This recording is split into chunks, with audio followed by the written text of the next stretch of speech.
हिमांशी ने ये कहानी मुझे राजस्थान से भेजी है। उन्होंने बताया मैं अपनी आगे की स्टडी के लिए कोटा शिफ्ट हुई थी। जब तक मुझे कोई पीजी नहीं मिला, पापा मेरे साथ ही थे। हमने कई पीजी देखे। काफ़ी ढूंढने के बाद एक पीजी समझ आया जो मेरे कॉलेज के पास ही था। पापा ने बात बात करके पेमेंट वगैरह करी। ओनर का फ़ोन नंबर लेके मेरा थोड़ा बहुत सामान शिफ्ट करवाया और शाम तक निकल जाते हैं। हम रहने वाले भिलवाड़ा के हैं जो यहीं राजस्थान में पड़ता है। शुरू शुरू में तो थोड़ी दिक्कत हुई, पर मैंने जल्दी ही एडजस्ट कर लिया था। सुबह कॉलेज जाना, शाम को आना, दिन यूं ही निकल जाता है। 2 हफ्तों बाद मैंने एक लाइब्रेरी का कार्ड बनवाया। सोचा कि 1 महीना देखती हूँ, अच्छा लगेगा तो कंटिन्यू करूँगी। यहाँ मेरी एक लड़की से दोस्ती हुई जो यहीं की लोकल थी। रितिका नाम था उसका। हम डेली मिलते थे तो बातचीत हो ही जाती है। उसने मेरे बारे में पूछा तो मैंने बताया कि स्टडी के लिए आई हूँ, यहाँ ज़्यादा किसी को जानती भी नहीं। रितिका ने कहा कि अगर तुझे कुछ भी पूछना हो या यहाँ के बारे में कुछ पता करना हो तो मुझे बताना। उसने मुझे अपना फ़ोन नंबर भी दिया। धीरे धीरे हमारी बातचीत बढ़ने लगी। कभी वो मेरे पीजी आ जाती, कभी मैं उसके रूम पर चली जाती हूँ। उसके घर वाले कोटा में ही दूसरी जगह पर रहते थे और रितिका ने अपने लिए यहाँ 2 कमरे किराए पर लिए हैं। ज़्यादातर मैं ही उसके घर जाती थी। घर तो काफ़ी अच्छा और साफ़ सुथरा था, पर वहाँ पे ना स्मेल आती थी। जैसे कोई बंद पड़ी जगह काफ़ी टाइम बाद खोलो तो वहाँ सीलन की और कचरे की बदबू आती है। मैंने उससे कई बार कहा कि यार तुम्हारे घर में ना बड़ी अजीब सी बदबू आती है। वो कहती पता नहीं कहाँ से इतनी बदबू आती है, मैं कितनी तो साफ़ सफाई रखती हूँ। मतलब उसे भी ये पता था। मैं सोच रही थी कि मुझे ही ऐसा महसूस हो रहा है। मुझे याद है कॉलेज की 2 दिन की छुट्टियाँ आ रही थी। एक रात मैं गई रितिका के घर। उसने ही बुलाया था कि आजा पार्टी करेंगे। मैं अपने साथ खाने पीने का सामान लेके चली गई। मुझे पता नहीं था कि वहाँ उसने अपने बॉयफ्रेंड को बुलाया है।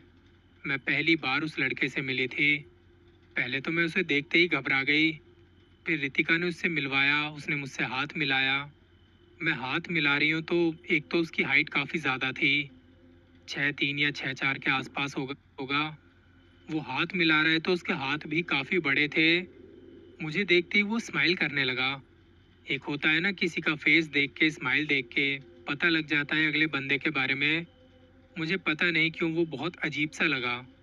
मैंने खाने पीने का सामान किचन में रखा और बैठ गई। रात के यही कोई 9 बजे होंगे। हमने साथ बैठ के खाना पीना किया और रितिका ने मुझे थोड़ी देर बाहर बैठे रहने को कहा। वो अंदर चले गए। मैं अपने पीजी में साथ वाली लड़की को बता के आई थी कि अपनी फ्रेंड के घर जा रही हूँ, मुझे आते आते थोड़ी देर हो जाएगी। इस टाइम पर मुझे रितिका के घर में बदबू और ज़्यादा आने लगी। घर में एक घुटन भरा सा माहौल हो गया था। मैं बाहर वेट कर रही हूँ कि ये आए तो मैं घर जाऊँ। 11 बजे से थोड़ा पहले मैंने रितिका को मैसेज किया कि मैं जा रही हूँ। वो कमरे से बाहर आई, कहती रुक, अकेले मत जा, ये छोड़ देगा तुझे। वो मुझे देखकर फिर हंसने लगा। मैंने कहा नहीं, मैं चली जाऊँगी। वो कहती ठीक है तो घर पहुँच के मैसेज कर दियो। मैंने अपना मोबाइल उठाया और थोड़ा पानी पी के निकल गई। एक गली से होते हुए जा रही हूँ, यहाँ इस टाइम कोई भी नहीं होता। तसल्ली थी कि स्ट्रीट लाइट जली हुई है, आसपास देख रही हूँ कोई कुत्ता ना आ जाए। सडनली मुझे रियलाइज़ हुआ कि गली के एंड से, मेरे पीछे वाली साइड से कोई इस तरफ आ रहा है। मैं बिना पीछे देखे जल्दी जल्दी चलने लगी। ऐसा लगा आवाज़ मेरे बहुत करीब है। मैंने मुड़ के देखा, गली दूर तक खाली पड़ी है। शायद मुझे ऐसे ही वहम हुआ हो। मैं घर जाने के लिए जैसे ही पलटी तो मेरे बिल्कुल सामने रितिका का बॉयफ्रेंड खड़ा था। वो हंसते हुए मुझे देख रहा है। मैं उसे देखते ही इतना घबरा गई कि कुछ भी नहीं कह पाती। इतने में रितिका का मैसेज आता है, वो मेरा बॉयफ्रेंड आ रहा है, तुझे छोड़ देगा। मैंने उस लड़के से कहा आपने तो मुझे डरा ही दिया और अब जल्दी जल्दी घर के लिए जा रही हूँ। वो भी मेरे साथ साथ चल रहा है। कुछ ही देर में हम घर पहुँचे। मैंने घबराते हुए थैंक यू कहा। ये ऊपर ही मेरा पीजी है। उसने मुझसे हाथ मिलाया और स्माइल करते हुए चला गया। पूरे रास्ते वो कुछ नहीं बोला। मेरे दिमाग से एक बात निकल गई थी कि ये गली में एकदम से आया कहाँ से। रितिका के मैसेज के चक्कर में मैंने उससे ये पूछा ही नहीं। खैर मैं ऊपर आई और अपने रूममेट को फ़ोन किया। 11 बज चुके थे। मैं जल्दी से अंदर गई। फ्रेश होके सोने चली जाती हूँ। जब मैं बिस्तर पर लेटी तो मुझे फिर से वो स्मेल आई। मैंने अपने आसपास देखा कि कुछ पड़ा तो नहीं है। मेरी फ्रेंड कहती क्या हुआ, क्या ढूंढ रही है? मैं कहती यार कुछ ना बदबू सी आ रही है, तुझे नहीं आ रही? वो कहती नहीं। अच्छा, शायद मुझे ही कुछ वहम हुआ हो।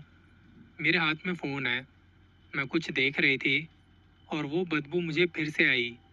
मैंने अपने हाथों को नाक के पास किया तो बदबू मेरे हाथों से आ रही थी। मैंने जाके हाथ धोए और वापस आ गई। बदबू अभी भी आ रही है। मैंने 2-3 बार हाथ धो लिए पर बदबू नहीं जाती। मैंने अपने कपड़े चेक किए कि उनमें से तो कोई स्मेल नहीं आ रही। अभी जब उस लड़के से हाथ मिलाया था तब से एक अजीब सी बर्निंग सेंसेशन के साथ वो बदबू आ रही है। मुझे नींद भी बहुत आ रही थी तो हाथों को सैनिटाइज करके लोशन लगा के सो जाती हूँ। अगले दिन छुट्टी थी तो सोचा था कि आराम से उठूंगी।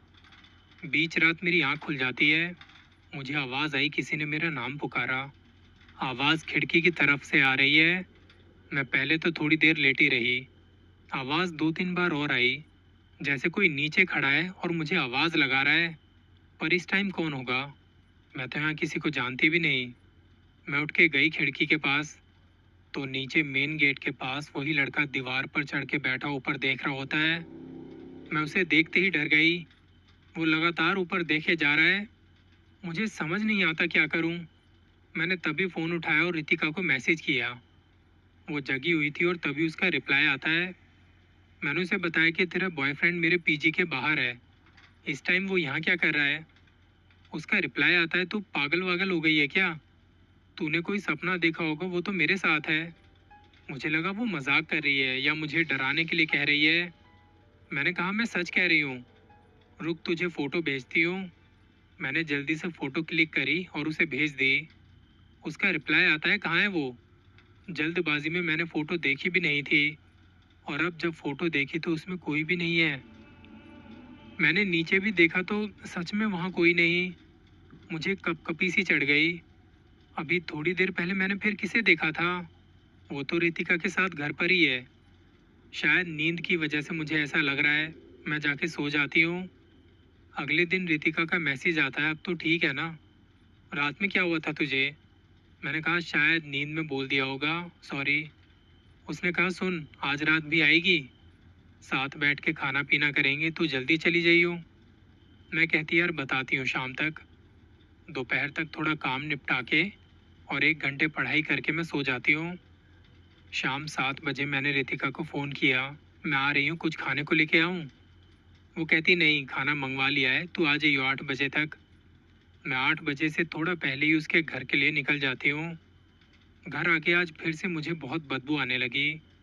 मैं बाहर वाले कमरे में बैठी थी और तब वॉशरूम से उसका बॉयफ्रेंड निकल के मेन दरवाज़ा खोल के बाहर चला जाता है।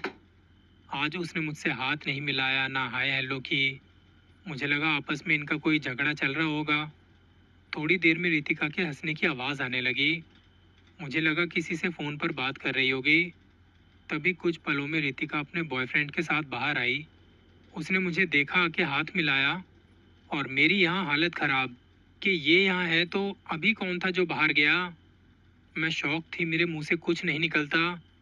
मैं इतनी ज़्यादा डरी हुई थी कि बैठे बैठे मेरे पैर कांपने लगे। रितिका कुछ बोल रही है, मेरा उसकी बातों पर कोई ध्यान नहीं। उसने मुझे आके हिलाया कि क्या हुआ? मैंने हल्की सी गर्दन हिलाते हुए कहा कुछ नहीं। कहती चल खाना खाते हैं। प्लेट में खाना लगाया। रितिका मुझसे पूछती तेरी तबीयत तो ठीक है ना? तो कुछ बात ही नहीं कर रही। मैं कहती यार मुझे ना थोड़ा जल्दी जाना है, कुछ काम है। वो कहती खाना खा ले फिर चली जाइयो, ये छोड़ आएगा तुझे।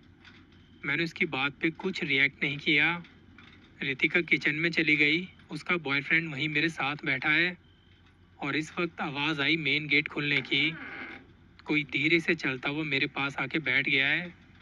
मुझे साथ वाली चेयर थोड़ी दबी सी लगी। अब मेरी हालत और ख़राब। मेरे एक साइड वो लड़का तो बैठा ही है और एक साइड कोई और भी है। मुझे महसूस हो रहा है पर दिखाई नहीं दे रहा। उसका बॉयफ्रेंड आराम से बैठ के खाना खा रहा था और मेरे कान में एक आवाज़ आती है, तुम मुझे देखना चाहती हो? मैंने चीखते हुए रितिका को आवाज़ लगाई। वो भाग के आती है, क्या हुआ? वो लड़का भी डर गया। मैं उसे कहती, मुझे तेरे घर में ना बहुत अजीब सा लग रहा है, यहाँ कोई है जिसे मैं देख नहीं पा रही। वो कहती, हम तीनों ही तो हैं। कमरों में, किचन में, बाथरूम में जाके देखा, कोई भी नहीं है। तुझे ऐसे ही कुछ लगा होगा। मुझे समझ नहीं आता उसे यकीन कैसे दिलाऊं। यार मुझे अभी घर जाना है।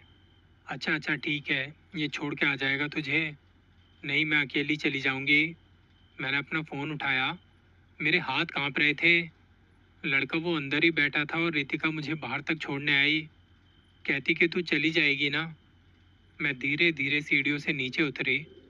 मुझे अभी भी किसी की प्रेजेंस बहुत फील हो रही है। एक बार रितिका की तरफ ऊपर देखा। उसके कंधे पर उसका बॉयफ्रेंड पैर लटकाए बैठा मेरी तरफ देख रहा होता है। वो हाथ हिला रहा था। उस वक्त जो मैं वहां से भागी, मैं सीधा अपने घर आके ही सांस लेती हूँ। रितिका मुझे बार बार फ़ोन कर रही थी। मैंने फ़ोन बंद कर दिया। समझ नहीं आता किसे बताऊं। ये कुछ बहुत गलत हो रहा है मेरे साथ में।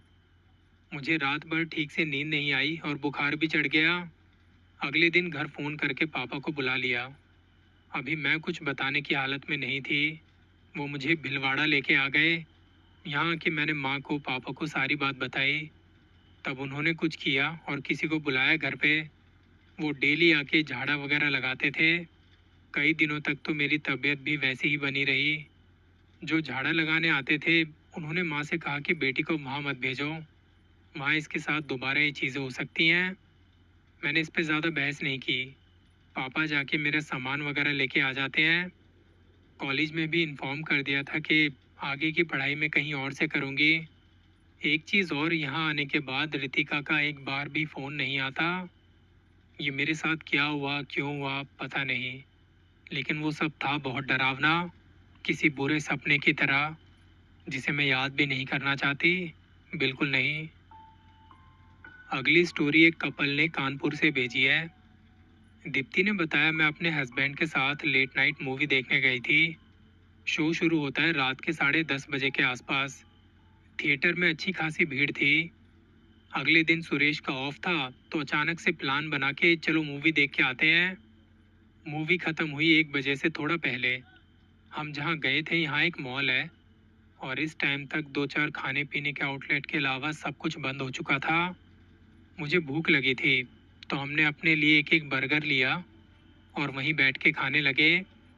धीरे धीरे लोग जा रहे थे, सब कुछ बंद होने लगा। इस टाइम पर मॉल के अंदर का माहौल दिन के मुकाबले बहुत साइलेंट और क्रीपी सा हो जाता है। लंबे खाली कॉरिडोर जहाँ कोई नज़र नहीं आता। खा पी के हम वॉशरूम गए कि अब हाथ वाथ धो के फ्रेश होके चलते हैं बस। पूरे मॉल में इतनी खामोशी थी कि मुझे मेरे गुनगुनाने की आवाज़ के सिवा कुछ नहीं सुनाई देता। हाथ धो के मैंने ड्रायर से हाथ सुखाए तो वॉशरूम में एकदम से आवाज़ गूंज गई। बैग से वाइप निकाल के थोड़ा काजल साफ किया और तब बहुत हल्की सी आवाज़ आई, जैसे कोई कुछ गुनगुना रहा है। मैंने इधर उधर देखा, पीछे देखा, कोई भी नहीं है। आवाज़ एकदम से आई और बंद हो गई। बैग बंद किया और कपड़े सही से करके बाहर जाने की तरफ मुड़ी। मेरे सामने से एक दरवाज़ा धीरे से खुला और रुक गया। वॉशरूम के दरवाजे ऐसे थे कि अगर आप उन्हें छोड़ दो तो वो खुद बंद हो जाते हैं, और उन्हें खोलने के लिए भी काफ़ी ज़ोर लगाना पड़ता है। मैं देख रही हूँ वो दरवाज़ा रुका हुआ है, किसी तरह की कोई हलचल नहीं। कुछ सेकंड रुकने के बाद दरवाज़ा एकदम से पूरा खुला और मेरे लेफ्ट साइड का जो कैबिन है, उसका दरवाज़ा एकदम से धड़ाम करके खुला और बंद हो गया। इस वक्त मेन गेट भी धीरे से बंद हो गया और मुझे अंदर से आवाज़ आती है, एक हंसी की। मैं जहाँ खड़ी थी वहीं जम गई, मुझसे हिला तक नहीं जाता। वॉशरूम में इस टाइम सिर्फ 2 ही लाइटें जली हैं और एक लाइट फ्लिकर होने लगी। मेरी धड़कनें तेज़ हो गई, मुझसे सांस तक नहीं ली जाती, घुटन हो रही थी। एक आवाज़ आई, जैसे मुझे कोई अंदर बुला रहा हो। मेरे पसीने छूट गए कि अब क्या करूं, कैसे बाहर निकलूं। मैं बाहर जाना चाहती हूँ पर मुझसे पैर तक नहीं हिलाए जा रहे। वॉशरूम का एक कैबिन अभी मेरे सामने खुला और बंद हो गया। इतने में दूसरा कैबिन भी धड़ाम से बंद हुआ और यहाँ मेरी जान निकल गई। आप एक बार खुद इमेजिन कीजिए, आप किसी वॉशरूम में अकेले हो और रात का वक्त है जहाँ आपके अलावा कोई नहीं। और आपके सामने दरवाजे खुल बंद हो रहे हैं, तो क्या हालत होगी। मैं लिटरली कुछ भी नहीं कर पाती। मेरा बैग साइड में रखा है और उसमें फ़ोन वाइब्रेट हो रहा है। मुझे लगा या तो सुरेश का कॉल होगा या घर से आया होगा। उस वक्त मैं अपने बैग से फ़ोन तक नहीं निकाल पाती। इतने में बाहर से आवाज़ आती है, दीप्ति जल्दी आओ, घर भी जाना है। मैं उसे आवाज़ देना चाहती थी, पर नहीं बोल पा रही, कुछ भी नहीं बोल पा रही। मुझे पहले एक कैबिन से हंसने की आवाज़ आ रही थी, अब दोनों कैबिन में से हंसने की आवाज़ आती सुनाई दे रही है। इतने में सामने मेन गेट धड़ाम से खुला और मेरी चीख निकल पड़ी। वहाँ सिक्योरिटी गार्ड आती है, कहती मैडम क्या हुआ। अब जाके मैं हिली, जल्दी से उसके पास गई, कहा इन दो कैबिन में अभी कोई था, हंस रहा था। मेरी चीख सुन के सुरेश भी आ गए। गार्ड ने दोनों कैबिन के दरवाजे खोले, वहाँ कोई नहीं था। पूरे वॉशरूम में तब मेरे सिवा कोई भी नहीं था। सुरेश ने मेरा बैग जल्दी से उठाया और मुझे पकड़ के बाहर लेके आते हैं। सिक्योरिटी गार्ड भी मेरे पास ही खड़ी थी, कहती अंदर कोई भी नहीं था, आपको वैसे ही कुछ लगा होगा। मैं उन लोगों को समझा नहीं पाती कि सच में वॉशरूम में कोई था, और ऐसा भी नहीं है कि हमने कोई हॉरर मूवी देखी हो और मेरे दिमाग में वही सब चल रहा है। सच में वहाँ कोई था। मुझे 2-4 दिन लगे इस ट्रॉमा से बाहर आने में। ये पहली बार मेरे साथ कोई ऐसा इंसिडेंट हुआ, और ऊपर वाले से दुआ करती हूँ कि आखिरी बार हो। जब तक लोगों के साथ ऐसा कुछ होता नहीं है उन्हें मजाक लगता है, लेकिन जिस दिन कुछ हो जाए वो यही दुआ करते हैं कि दोबारा ऐसा कुछ कभी ना हो। क्योंकि कुछ चीज़ें ऐसी होती हैं जो मजाक नहीं करती, वो आपकी जान निकाल देती हैं। अपना ख्याल रखिए, जल्दी मिलेंगे। मेरा नाम प्रवीण है, दुआओं में याद रखना।